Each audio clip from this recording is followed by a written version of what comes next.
Hey everyone, I'm back with another beer review, and this time we're going up to Windsor, Vermont to Catamount Brewing Company. Now, there's a little bit of a story behind Catamount in that it was founded in the 80s but closed its doors in the year 2000.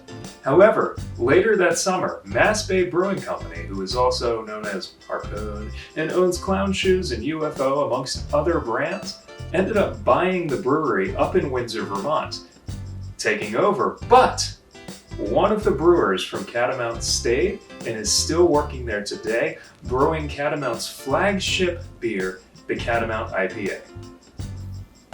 Catamount originally was the very first incorporated craft brewery in the state of Vermont, and I really could not pass up the chance to try it. Even though I'm not a huge fan of IPAs, I just couldn't pass up this chance.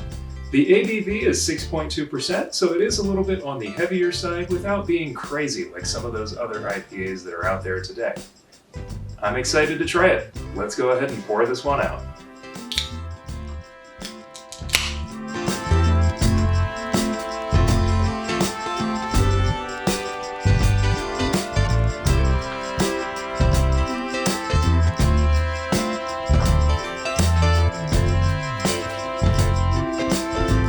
Wow, this Catamount IPA poured absolutely beautifully.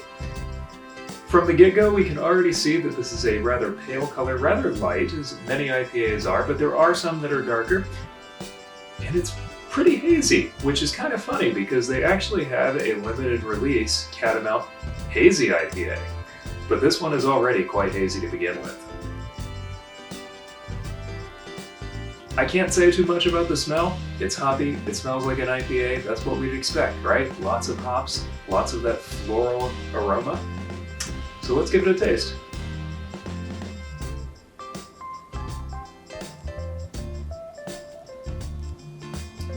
Definitely very strong on the hop-forward palate. Very hoppy, bitter at the end, quite bitter actually. Not the most bitter IPA I've ever had, but definitely on the higher echelon of that bitterness.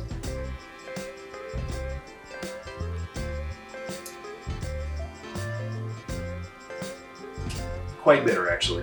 I'm not a huge IPA fan, so I do say this with a bit of bias, but it's a solid IPA, but there's not much to it past the fact that it is an IPA. So I'm going to go ahead and rate this. It's an average beer. It's drinkable, it's enjoyable, but if you're not into IPAs, this one isn't for you. If you like IPAs, definitely give this one a try, but for average, we're going to go ahead and give it a 5 out of 10. However, definitely some ceremonial bonus points in there for carrying on a legacy beer that's been around since the 1980s and is passed down from the same brewers even when the companies have changed. Please let me know down in the comments what you'd like me to try next. Until next time, cheers!